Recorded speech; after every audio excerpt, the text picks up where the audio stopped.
Have you ever looked at yourself in a quiet moment, maybe late at night, maybe in a moment nobody else could see, and felt like you were broken, like no matter how hard you tried, something inside you always leaked out before you could reach the finish line everyone else seemed to reach so easily?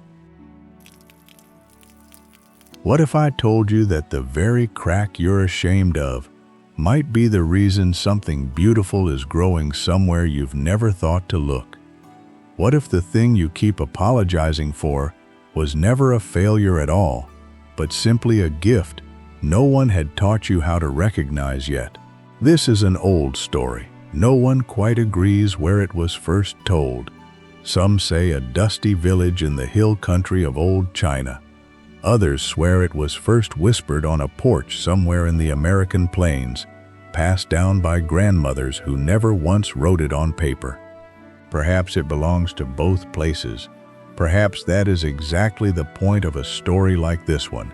It doesn't belong to a single people, because the ache it speaks to doesn't belong to a single people either. Every story about wisdom begins the same way. Before the world wakes up, someone humble is already moving through the dark, carrying a weight most people will never see.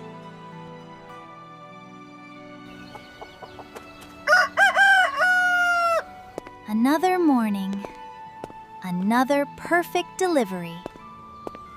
Good morning to you too. I wasn't speaking to you.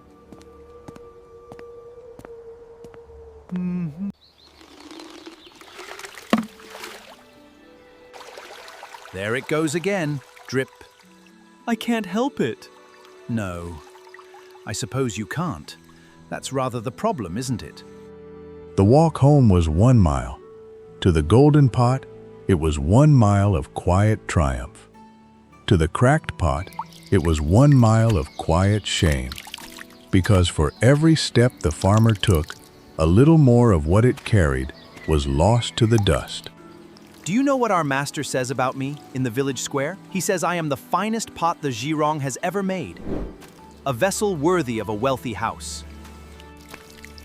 That's wonderful for you. It should embarrass you a little more than it seems to. Full. Every day you arrive home half empty. If I were you, I think I would want to disappear. Cruelty rarely announces itself as cruelty. Sometimes it wears the pleasant mask of just being honest. And the wounded rarely announce their wound.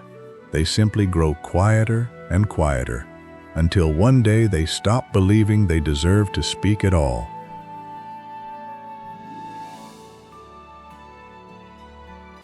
At least today the rain hides your dripping.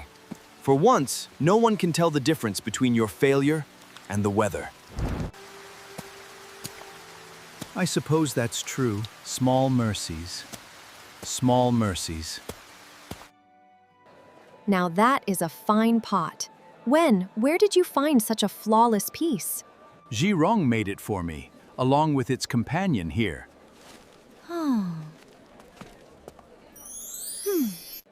Did you hear that?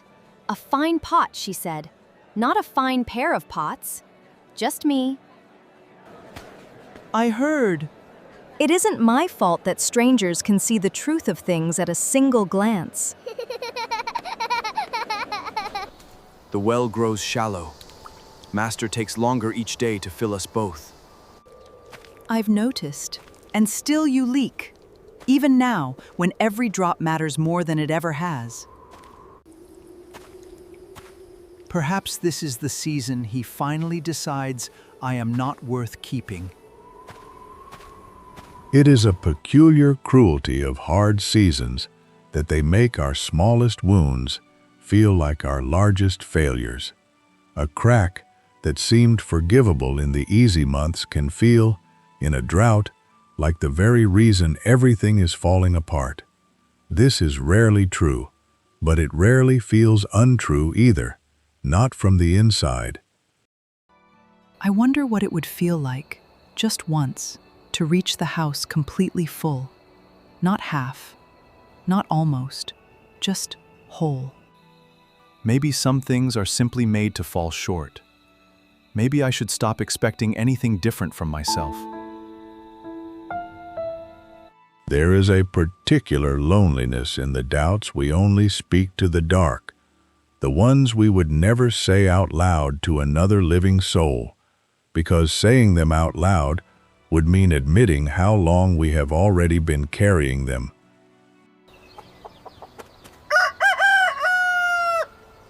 Look at you, dripping again. Honestly, I don't understand why our master hasn't thrown you into the river and been done with it. You bring him nothing but half a job. You are, if I may say so plainly, a burden. A burden? Master.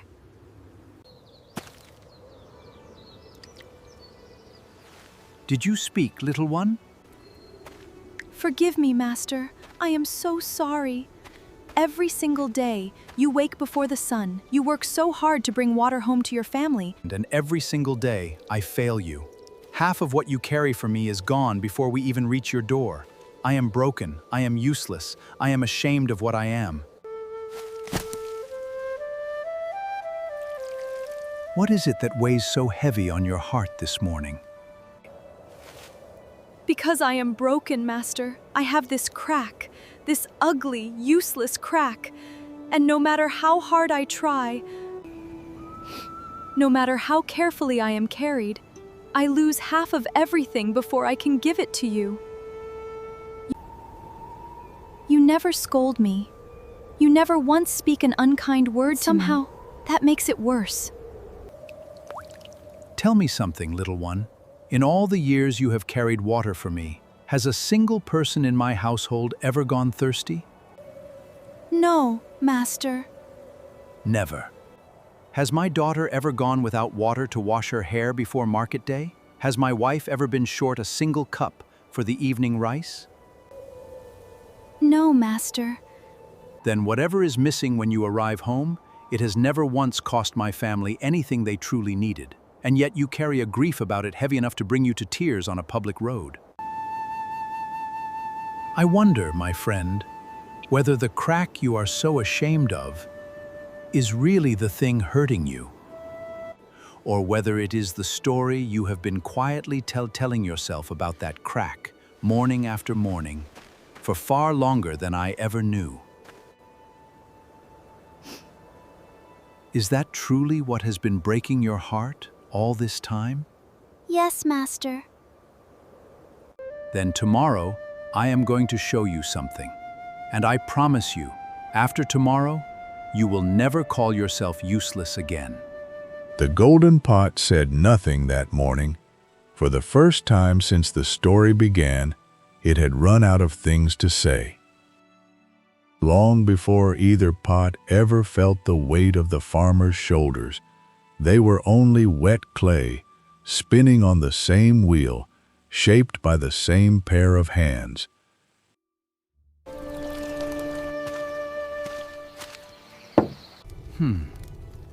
A crack. Shall I break it down and start again, Master? The clay isn't wasted if we do it now. No. Leave it as it is. But it will never hold water the way the other one does. Perhaps not. But not everything I make is meant to hold water in the same way. Some things are meant to hold something else instead. We simply haven't discovered what that is yet. Fire them both, glaze them both. Send them both to Old Wen when he comes for the well pots next season. Let the road decide what each one is for. Neither pot ever knew this conversation had taken place. But it is worth remembering that the very crack the golden pot mocked, and the cracked pot spent so long apologizing for, had been noticed and accepted by its own maker, long before either of them had said a single word to the other. Today, I want both of you to do something you have never done before. I want you to look not at each other, not at me. Look down at the road beneath us and tell me what you see.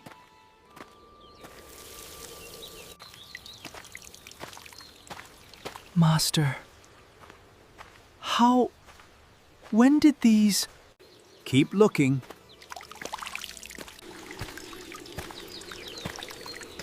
There is nothing on my side. No, there isn't. My little friend, do you know why the flowers only grow on your side of the road? I don't understand, Master. Because I have always known about your crack. From the very first day the potter Jirong handed you to me. I saw the line running down your side, and I knew exactly what it meant. So many months ago, before either of you can remember, I walked this road alone and planted flower seeds all along your side of the path. Every single morning since then, as we've walked home together, you have watered those seeds without even knowing it. Drop by drop, the very water you thought you were failing to deliver has been falling instead onto soil that needed it more. You didn't waste that water, little one. You gave it a second purpose. You gave it life. All this time, I thought I was only losing something. I never once thought I might be giving something. Every evening when I walk home exhausted, these flowers are the first thing that greets me. Every child in this village has stopped along this road to laugh and play among them. Travelers passing through have paused here just to breathe in their fragrance and forget, for a moment, how tired their own journey has made them. All of that beauty, every single bit of it, exists only because of you, because of your crack, not despite it. There is a particular kind of crying that happens when shame finally lets go of something it has been holding for far too long. It does not look so different from sorrow, but it feels entirely different on the inside. Uncle Wen! Uncle Wen! When did all of this happen? It has been happening a little at a time, for a very long while, Mei Lin. You simply hadn't looked closely enough to notice. They only grow on this side. Why not that side? The cracked pot waters them. And also this side of the road has a crack in it that the other side doesn't have. A crack made the flowers? A crack let the water reach soil it never would have reached otherwise. The crack didn't make the flowers, little one, but without it, the flowers would have had nothing to drink. My grandmother says I talk too much and ask too many questions. She says it's a flaw. Do you think a flaw could ever grow flowers, Uncle Wen? I think your questions have already grown something, Mei Lin. Look, you asked one, and now people are thinking about the world a little differently than they were an hour ago. That sounds like a fairly useful flaw to me. Children have an uncomfortable habit of asking the exact question the rest of us have spent years learning to avoid. It is perhaps one of their more useful cracks. Master, may I speak? Of course, my friend. You may always speak freely with me. I have said cruel things. For as long as I can remember, I have looked at my friend here and seen only what was missing, the crack, the leaking, the water lost to the dust. I told myself that made me better, that my perfection meant I mattered more, but I never once looked down at the road we walked every single day. I never noticed what was growing beside us. I was so busy admiring my own reflection in the well water that I never thought to look anywhere else. I am sorry. I called you useless, when in truth I simply could not see the use in what you were doing. I called you a burden, when you were quietly making something more beautiful than I have ever made in my entire flawless existence. I was cruel, and I was blind, and I do not deserve your forgiveness. But I am asking for it anyway. Of course I forgive you. We have carried the same water down the same road for so long. It would be a strange thing to let pride and shame keep us from being friends, when we've already survived so much side by side. Do you think it's possible to be proud of you now, instead of ashamed for you? I think that's exactly what friends are for. Then I am proud of you. Truly. I don't think I have ever meant anything so plainly in my...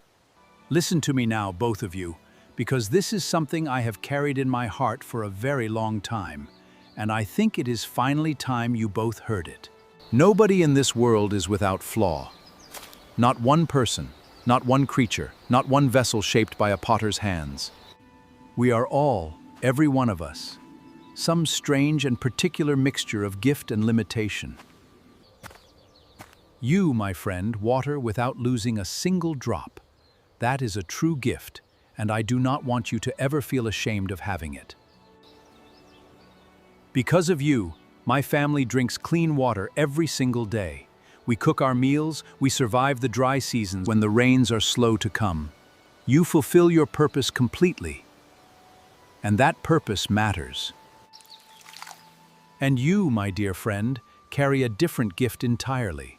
Your crack, the very thing you have spent so long apologizing for, has given life to an entire road of flowers where there used to be nothing but dust and stone. You bring color into a gray world. You bring beauty into a hard journey. That is not a smaller purpose than your friends. It is simply a different one. If both of you had been flawless, I would have plenty of water, but this road would be as bare and lifeless as it was the day I was born. And if both of you had been cracked, I would have flowers enough to fill 100 gardens, but not one drop of water to keep my family alive.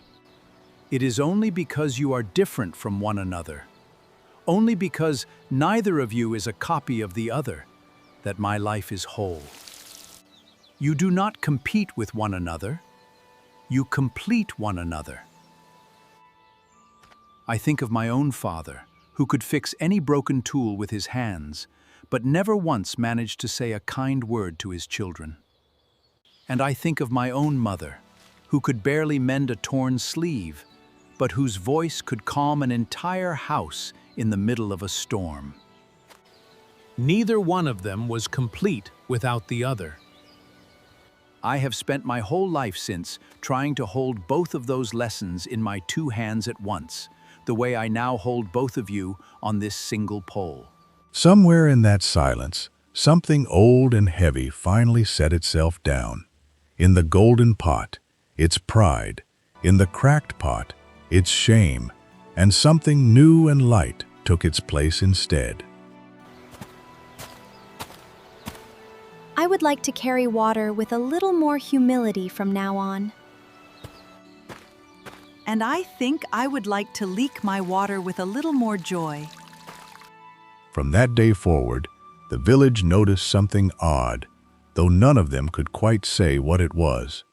The water carrier's road seemed to bloom a little brighter each season, and somehow, though no one could explain why, the old man's home always seemed to have exactly enough of everything it needed: clean water in the jars and flowers by the door. If we look closely enough into our own lives, most of us will find a little of both pots living somewhere inside us. Some days, we are the golden pot, capable, efficient, admired for how smoothly we carry the weight the world hands us. But maybe, if we are honest, sometimes a little too proud of it. Sometimes a little too quick to look down on someone who seems to be struggling with a weight we've never had to carry. And some days, we are the cracked pot, carrying a flaw we did not choose, watching pieces of ourselves slip away, no matter how hard we try to hold on, convinced that the parts of us that don't fit some perfect standard make us a burden to the people who love us.